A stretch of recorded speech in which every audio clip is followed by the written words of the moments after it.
Hey guys, I am homeward bound. This is going to be totally different to what I've done previously. This is going to be my first ever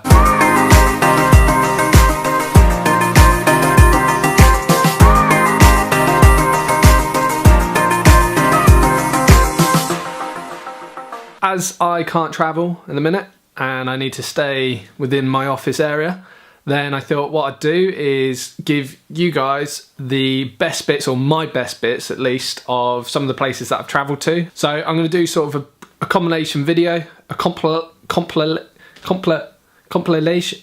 to give you an all-round video of what I think the best bits are, the must-sees, the must-dos in these sort of countries, the bits that I've done. To start off with, I'm going to hit up Thailand.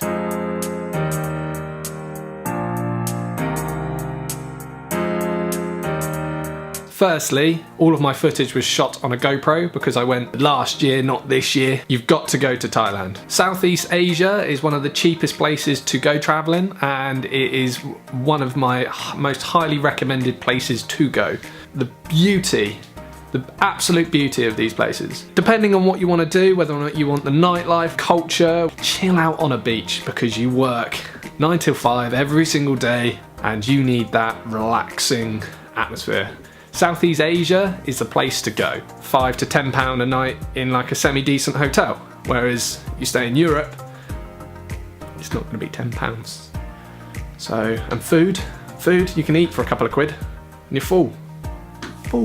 Okay, so if you decide to travel to Thailand, you're more than likely going to turn up to Bangkok airport. You're going to turn up in the centre of Bangkok. There's so much to do in Bangkok. There's so much culture there, there's so many temples, there's so many people. It's very busy and it is a thriving metropolis to go see. Whether or not you want to spend a couple of days there or just a week there, Bangkok has a lot to see and there's a lot to offer there. If you want more of a relaxing holiday, Bangkok's not the place to stay, but it's definitely a place to see. So if you want the culture, you can go and see some of the water markets, the general markets. There's places to shop left, right and centre, there's parks, there's temples, there's this, there's that. There's so much to do in Bangkok. Whether or not you're backpacking, whether or not you're just there on holiday, you are more than likely going to end up, or you should end up, in Khao Sok Road. The Khao Sok Road is backpackers central. Everyone goes there. You've got bars, you've got nightlife, you've got food, you've got cheap accommodation, all your hostels around that area. There's hundreds of people around just trying to have a good time. So if you're a lone traveller, you're bound to meet some friends over there. It's not necessarily the most authentic Thai experience, but it's definitely something to see. You have areas like Wat Po, which is where the reclining Buddha is. When you go into these sort of places, you just got to remember that you got to dress, not to impress, but you just got to dress to fit in with their religious culture. Respect that when you're going around. As long as you do that, you'll be able to get in anywhere.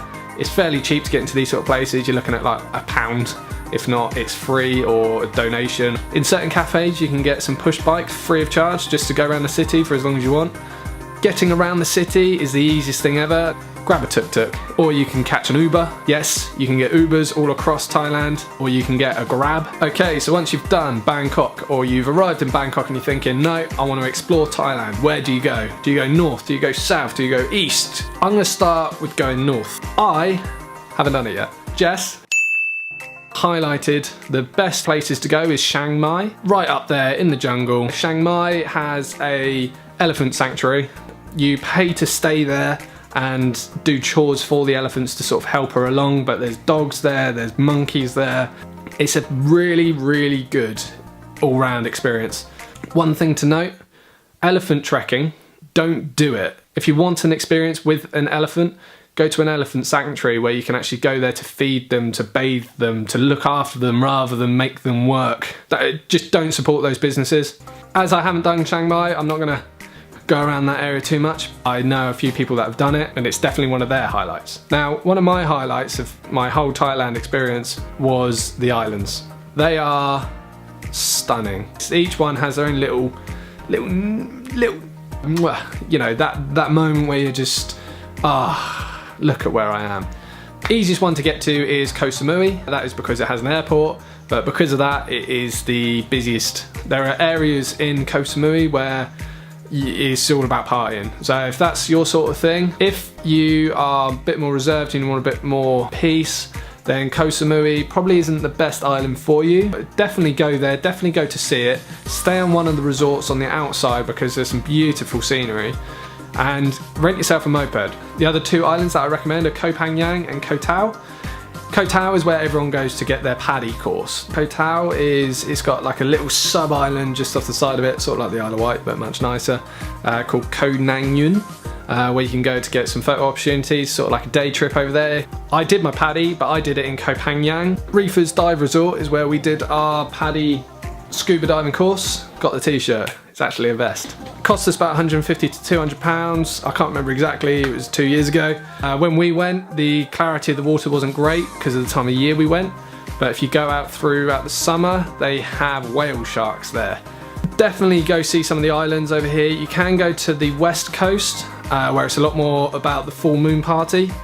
My final best bit to do in Thailand is Khao Sok. It's actually a national park in the southern part of Thailand. It is basically where Avatar would be set. Surrounded by lakes, surrounded by limestone, mountainous things. It is a really beautiful place.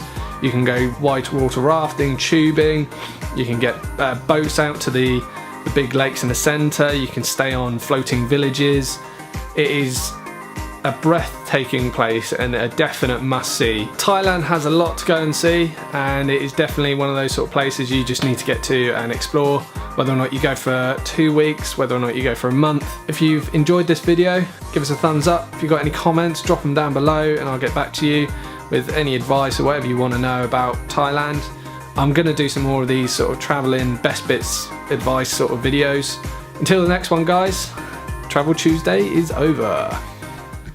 I was going to call these Travel Tuesdays, but I didn't, and it's not Tuesday, so.